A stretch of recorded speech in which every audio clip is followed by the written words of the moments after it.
Church. How are we all doing? Nice to see you. Hello everyone online on YouTube. Honesty has asked me to. Honesty's not here today. I believe he's visiting, teaching in another church. He's asked me to help with continuing the series on James, the sermon series on James. Pastor's asked me to do James 3, verses 1 to 12, which is it's a very memorable part of Scripture. It is, of course, the taming of the tongue, if you know. So hold on to your hats, okay? But I'm going to read the passage. Okay?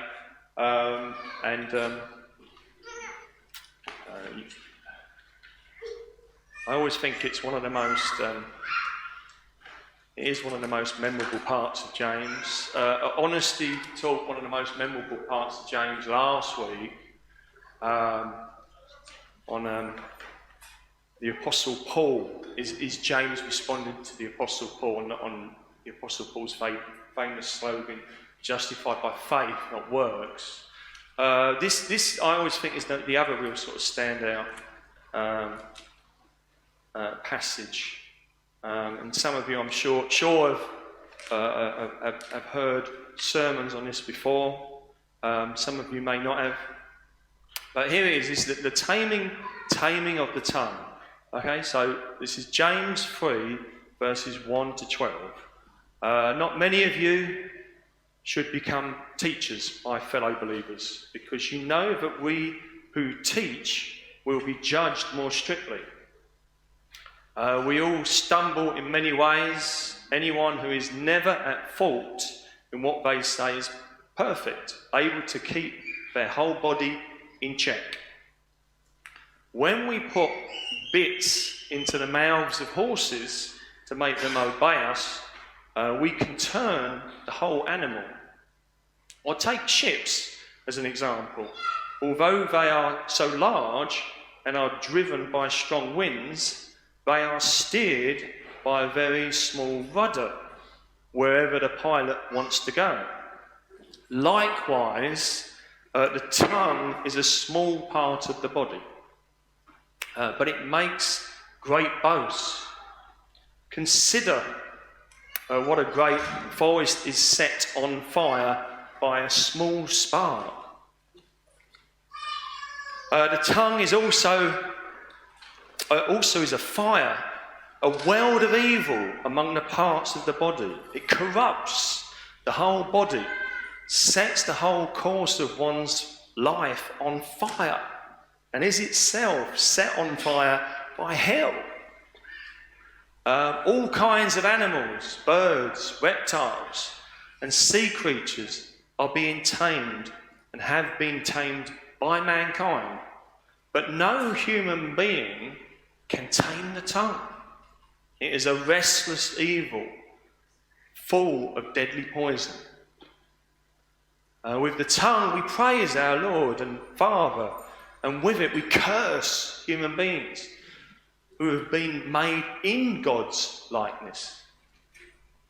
Out of the same mouth come praise and cursing. My brothers and sisters, this should not be.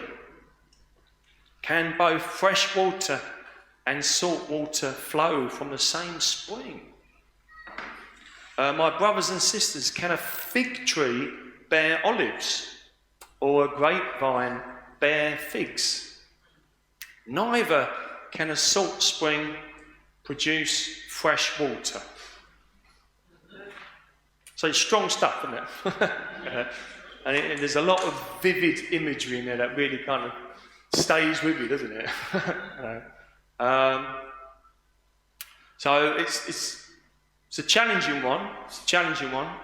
I'm going to just try and get you in the James mode before I kind of go into it a bit more. It is a kind of a 3-point sermon,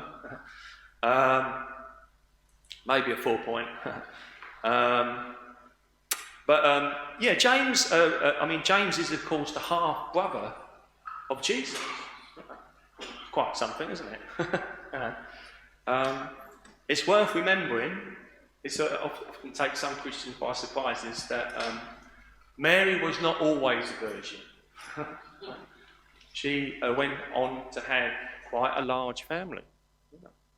The last letter in the New Testament is by Jude.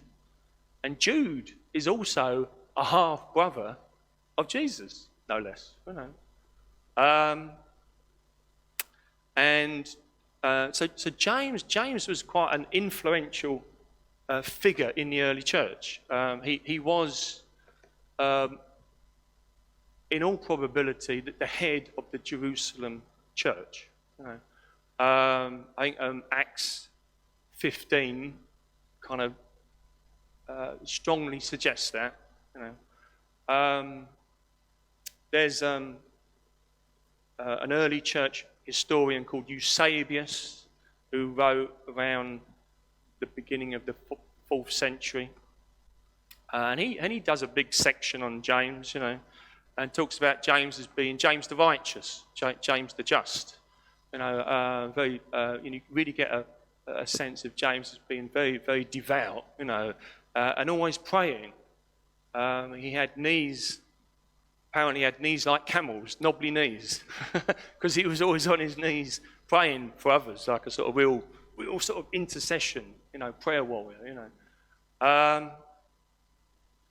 So he was quite an influential figure in the church, and he's written this letter, which kind of there's a lot going on in it, isn't there? We're going through a lot of different points, aren't we? And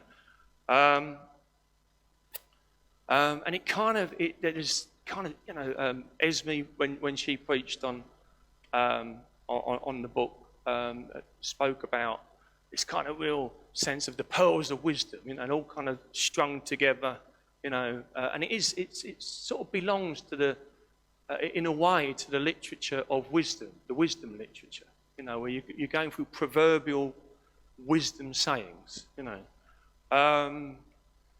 But James, he's not always. I'm going to say this because the first 2 verses of this passage are kind of like, what's going on? What is James's train of thought here? And it's not always. He kind of jumps about a bit, James. He's kind of on one subject, and then he sort of goes off at a tangent, and he sort of comes back to that subject. You do get that with James. And it's very much here in the first 2 verses of this passage, where he says, "Not many of you should become teachers, my fellow believers, because you know that we who teach will be judged more strictly. We all stumble in many ways. Anyone who is never at fault in what they say is perfect, able to keep their whole body in check." So it's kind of related to the theme of the taming of the tongue, learning to sort of hold your tongue, bite your tongue. There's an element of that because, obviously teachers of the word, they could be false teachers, using the tongue very damagingly, And this strikes a chord with me. I do a lot of study and I do a lot of writing, and I have a lot of sort of pet theories on Christian theology. I'm often, I could very easily take advantage of this platform that Pastor has given me, that God has given me, and climb on my hobby horse, and start to sort of teach about what I really want to teach. You kind of like, you twist the passage into what you really want to do, And then, of course, you're in danger of being like the Pharisee, like the hypocritical Pharisee that Jesus would denounce. Where you kind of you're teaching in a way where you're just showing off your knowledge, and that's hypocritical. It's not really helping you guys. And that's not really helping me either. That's just me boasting. So that's something I have to guard against. That's something I have to watch. And this first verse of this passage very much speaks to me in that way. And it is the theme of the tongue. I'm speaking I'm using my tongue. If you don't have a tongue, you can't speak. But that's just kind of like a preliminary kind of introductory kind of thing to this sermon. I want to talk about that there's 3 points that really kind of I think kind of stand out for this long passage of the taming of the tongue. How easy it is to misuse the tongue, And we must remember that the tongue does a lot of good too. It's not all bad, is it? But the tongue, we are aware, it can do a lot of damage, can't it, if we use it in the wrong way. So the first point I'm going to sort of talk about is gossip. Gossip. Okay.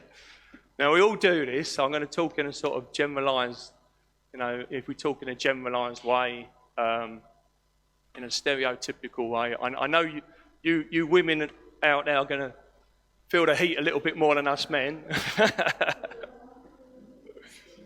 Am I going to get away with that?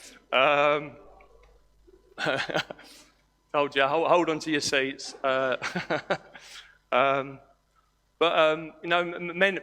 do it too. We all kind of prick up our ears, don't we, when it's a little bit of someone's talking about someone else. We just can't help ourselves, can we? It's kind of, why do we do it? Well, what's going on is I'm sure there's lots of variable factors as to why we do it. But there's always, when you have when the problem spotlight is on someone else, it sort of takes the heat off you, doesn't it?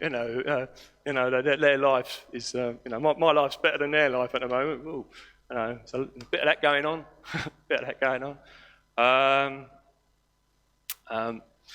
But this is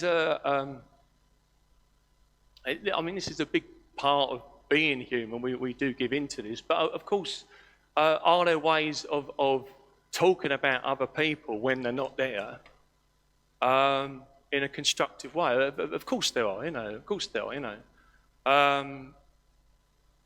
We part of when we talk about other people.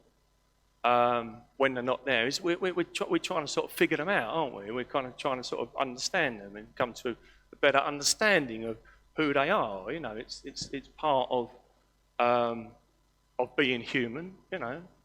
I'm sure the church leadership team here often has to sort of have discussions about people here to work out, where their strengths lie, where they can sort of contribute, to church life. What duties, what responsibilities they can sort of contribute to. So gossip is not all bad, if it's done constructively. What I would say is, with this particular point, I call this the fly on the wall test, okay? The fly on the wall test is if you're talking about someone and they're not there, you're talking about them with someone else, and they were the fly on the wall, okay? And they overheard what you were saying, what would they think? Would they be hurt? Would you be hurting their feelings? Again, don't beat yourself up too much on this. Be kind to yourselves. It's very easy. It's all part of being human. But being a Christian, you try and sort of raise yourself up. You try and sort of live more in the strength of God than your own strength. And you mature and you become more aware of this, that you're doing this. Oh, I've got to try and sort of stop this. So would the fly on the wall, if you were the fly on the wall, would you be hurt? So that there's or would you kind of, oh no, they're saying something nice about me in a way, or they're just being very matter of fact and professional about me, or they're talking about me in a sort of quite a fond, affectionate way. Okay, it's fine, but it come under gossip really if the person would be hurt, and that real sort of sense of, you getting a sense that they don't like me, do they? We all want to be liked, don't we? They don't like me. No. And this is the thing, if you are, you can't always tell who is sensitive, who has a more kind of self-conscious, a more kind of nervous disposition than others. You can't always tell. We all put on a brave front today, don't we? All pretty good at it. And you can't always tell. But some people are a lot more sensitive than others, and they really be hurt, if they overheard those words. So that's the first point. That's the first point. I'm not going to dwell on that. I know that. Maybe I remember Esme remarking once on one of these Taming of the Tongue sermons. She sort of felt that when we come out of that sermon, you feel like you can't say anything. You got to sort of you got to watch every word you say, or you're better off not saying anything.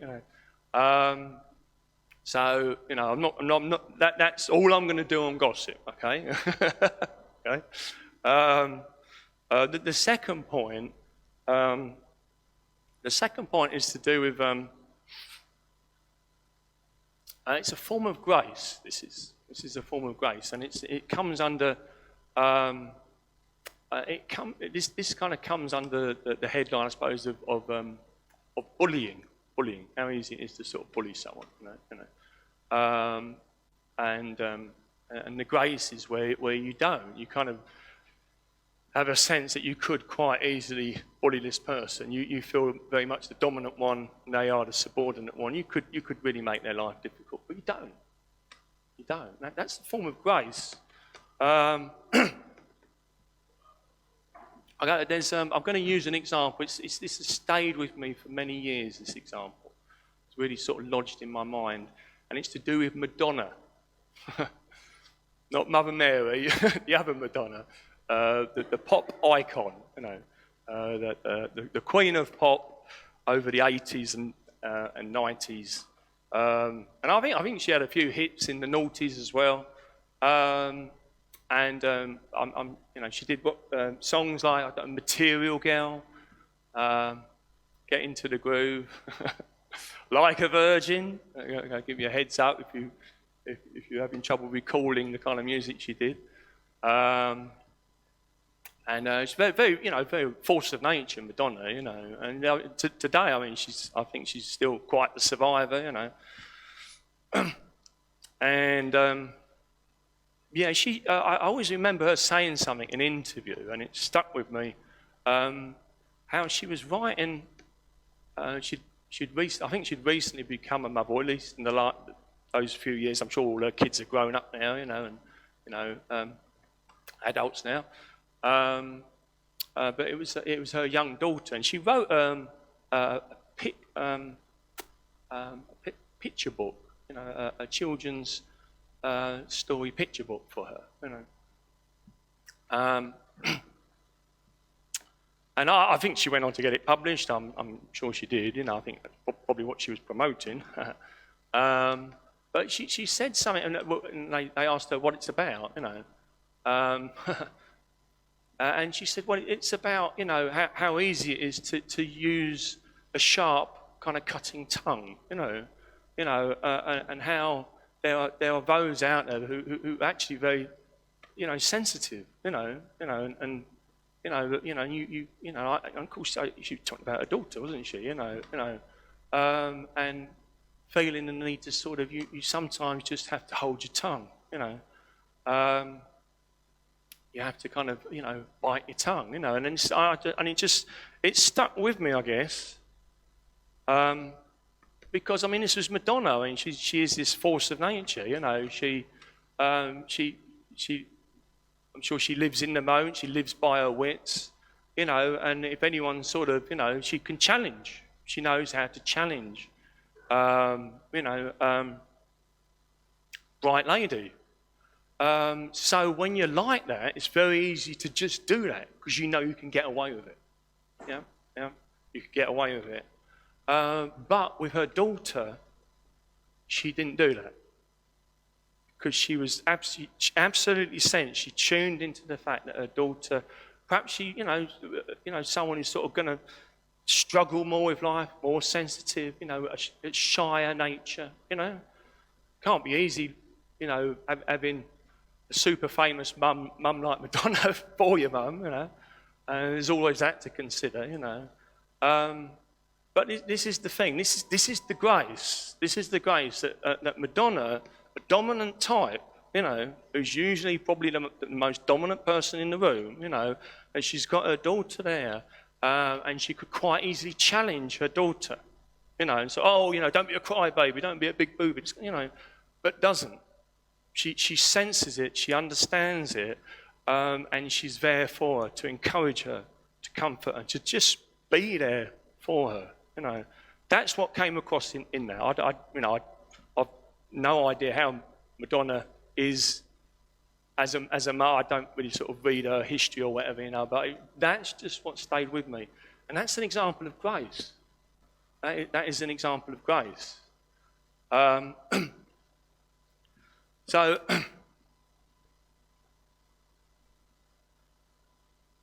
that's okay. So that's the second point. Okay, and it's important to be aware that we do live in a world today where we are kind of quite hard-headed. You know what I mean? We have to be hard-nosed, don't we? We kind of we live in more densely populated areas.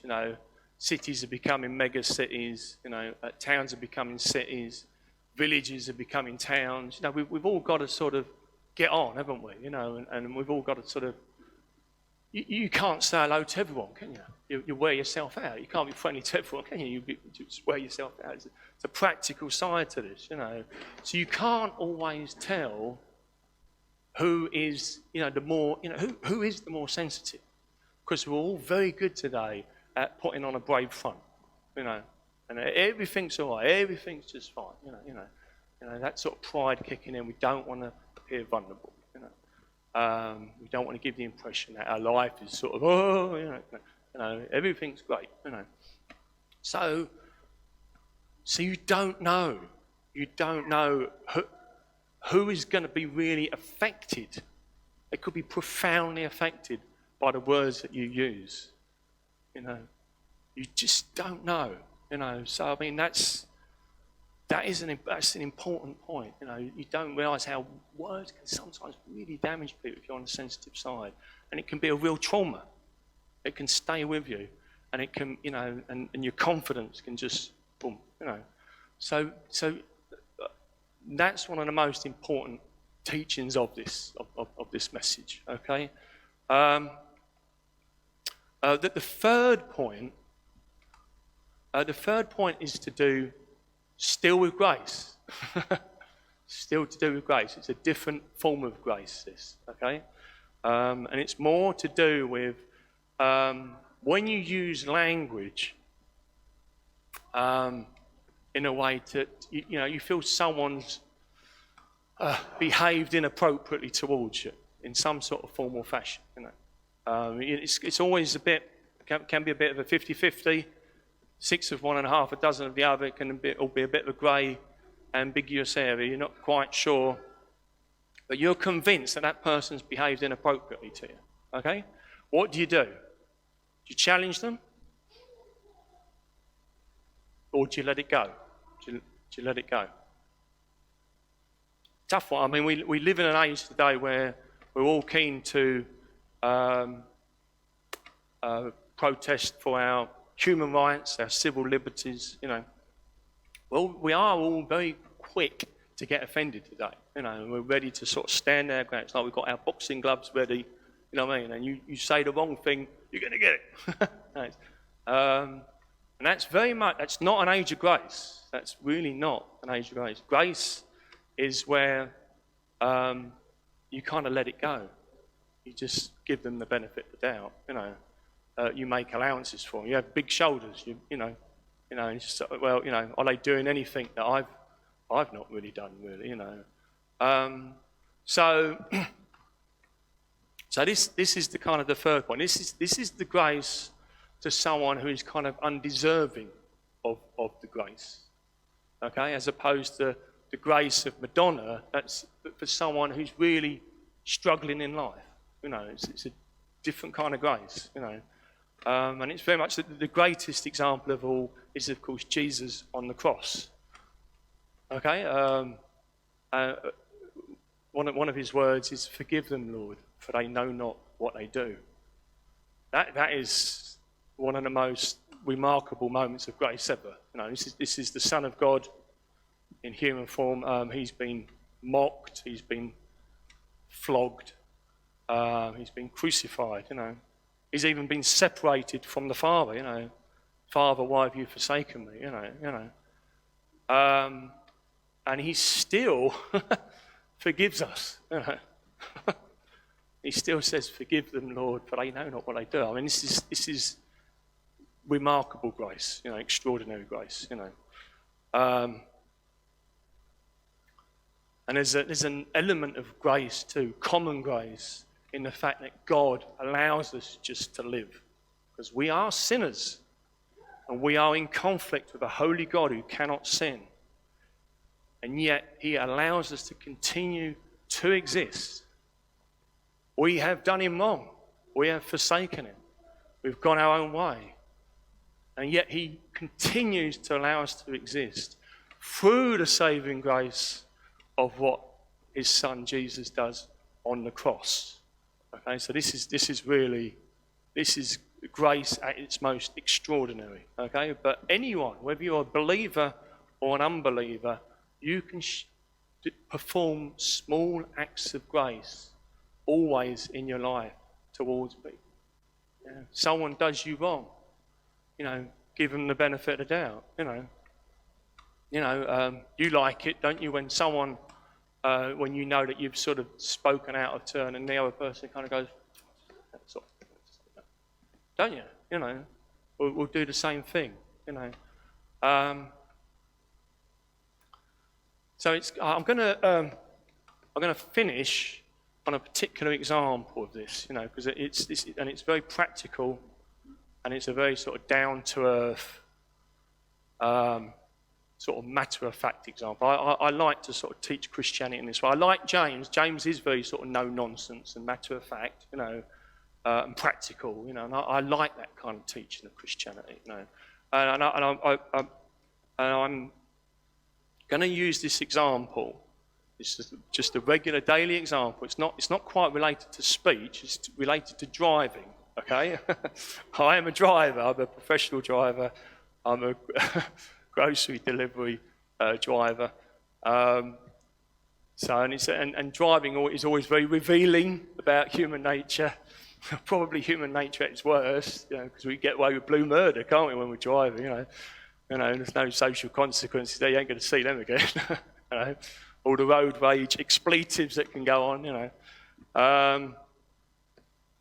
But this is an example. I want to sort of show this example in terms of grace, showing grace, and also this example in terms of challenging the other person in the right way. How you can challenge someone in the right way, which isn't sort of giving in to kind of, you at your worst. Okay? All right?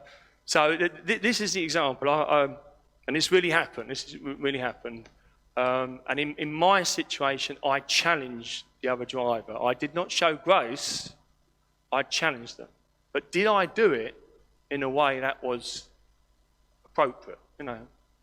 Or was I just sounding off? Or Okay, so it involved a lorry. Okay, it was a heavy goods vehicle. One of those sort of Tonka toy ones, you always have the sand or the gravel in the back, And it was on a dual carriageway, I was on the outside lane, and he pulled out on me, kind of forced his way out on me. Okay. Now, normally, heavy goods vehicle drivers, they're pretty good. They rarely ever force their way out. They wait for the older there's drivers, there's cars coming through, we'll let them go, then we go. And normally they do that. And this was really quite out of the ordinary. I rarely see this. I'm on the boat a lot, and I rarely see this. And he really pulled out.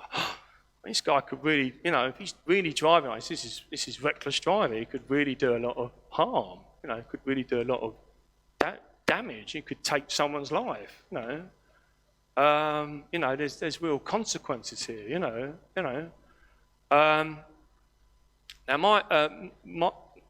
Now it would be easy, wouldn't it, to sort of, what's the classic sort of road rage expletive way of sort of responding to this? You get stressed, don't you? And you want to get your own back, this kind of thing, or you want to assert your will, your dominance, because he sort of made you feel a bit foolish or whatever, in pulling out, and that sort of competitive side of your nature, you don't like to be overtaken. No one likes to be overtaken. So did I give in to that? I have on numerous occasions given in to those motives, which are wrong. I have. It's very easy to sort of, if you're stressed in the job, you take out your stress on someone else, isn't it? It's very easy to do that. It's very easy to sort of feel that they kind of, you want to get your own back, for what they've done, and show them what for, and it's very easy to just, think you're like king of the road or whatever, and assert your dominance over that other driver, and I'll show them, it's very, very easy to give in to all of that, and all those motives are wrong. They are wrong, if that's what you're doing, but if that's your way of challenging that driver, pulling out, okay, but see what you think. Is this the right way of challenging the driver? You actually... What I did was flash my lights. I flashed my lights 4 times. I drove past, and I did a kind of like... I wound down the window, and I did a kind of a hand signal. Just slow down, slow down. They might have got offended with that still. I'm not sure, probably did. But the point is, if you do it in the right way, and you really want their best intentions at heart, for them, if they took someone's life, driving recklessly in a great lorry, there's not only the whole kind of the law courts thing, and the family that are broken hearted. He's got to live with that, the driver, he's got to live with that, So you're trying to use imaginative, sympathetic empathy, put yourself in his shoes, and kind of, well, he's kind of, it's not right. I'm going to teach him a lesson, but it's not teach him a lesson, Teach him a lesson is just revenge. It's just getting your own back. I'm going to teach him a lesson. I'm hoping that this is going to be instructional for him. It's not easy to do. I'm not saying it's easy. We are all very human, and it's very easy in the heat of the moment to just give in to these sort of more, these more what are effectively sort of more small-minded, petty-minded kind of ways of responding to people that have sort of done us wrong, But this is the law is pulling out, okay, and I've challenged him. That's not grace, okay. Now, what would be grace is I let it go. I let it go. I make allowances for it. I kind of think, well, perhaps he's a bit stressed, but he's got a difficult route or whatever, or a bit tired, fatigued, maybe he's a bit inexperienced in the job. Perhaps he's still sort of, learning the ropes. This is grace, where you're cutting them some slack. If I don't if I don't challenge the driver and just let it go because I'm just in a sort of stressed state myself, and I'm having a bad day, and I'm a bit preoccupied, inattentive to it, and he's pulled out on me, and I don't challenge him. That's not grace. Just say that's not grace. That's just me probably. Let that go. He's, scary lorry. That's just me behaving like a cowardly custard, or a fraidy cat. I'm just letting it go. I'm letting it go. He's just pulled out, and I'm having a bad time. I'll let him do it. That's not grace. Yeah. But if you are genuinely that driver's pulled out on you, and you genuinely kind of think, well, he's probably having a bad time. I'm sure he don't normally do that. You know what I mean? I'm sure he's or a bit inexperienced. That's grace. Do you see the difference? It's not easy teaching the different kinds of grace. I know it's hard. It is challenging. I know. I hope that helps. I hope that in sort of a practical, day-to-day kind of way, you can apply it to your lives. It's not quite a sort of the taming of the tongue example. I know. It's that would be where you verbally kind of interplay with someone, and they do you wrong verbally, and you respond verbally. But in driving, of course, you don't get that. It's slightly different, isn't it?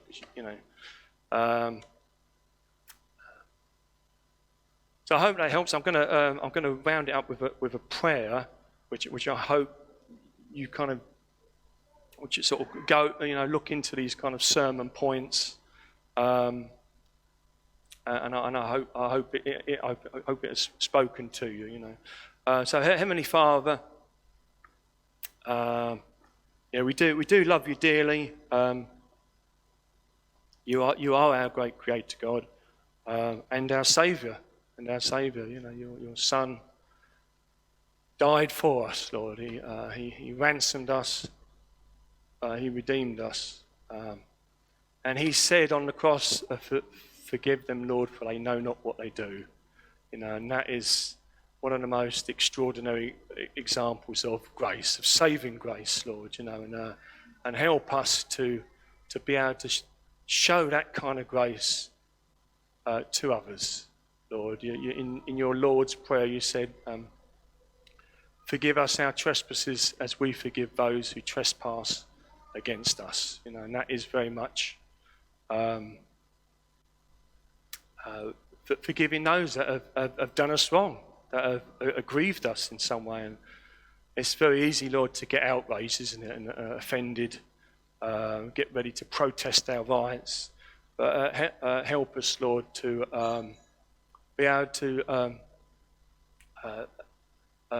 on many occasions, just let it go. And help us, Lord, with challenging others. Obviously, this is a big thing, Lord. I know a lot of people shy away from Christianity because it sounds like we're just rolling over, we're being pushovers, and just forgive this and forgive that, But there are occasions where we do challenge, and there are occasions where we help us, Lord. Let the Spirit speak into us so that we're able to challenge others in a way that is constructive. Is a kind of a constructive criticism, where we really are caring about the other person and want what's best for the other person, rather than just getting stressed, getting our own back, or just asserting our dominance. Trying to, because there is all of that, Lord, isn't there? Where we try to, we want to be the man, or we want to be the queen bee. We have more influence in our social circles, makes us look good opposite sex. There's always that going on. It's a big part of human motivation, Lord. But help us to sort. If we're going to challenge, then do it in the right way and not the wrong way. And we pray also into being more sensitive to those like Madonna's daughter when she was young and growing up. How we can't always tell who is particularly extra sensitive, and be aware of how we can use words in the wrong kind of way and do a lot of harm. And help us with gossip too, Lord. It's very easy to give in to gossip. But help us if we are talking about others behind their backs. Help us to sort of have a sense that if they were there, would they be hurt? Would they be hurt? Because if they were, they would. That could do a lot of damage, Lord, and that would mean that we are gossiping, Lord. We are gossiping. So we say this in your Son's precious name. Amen.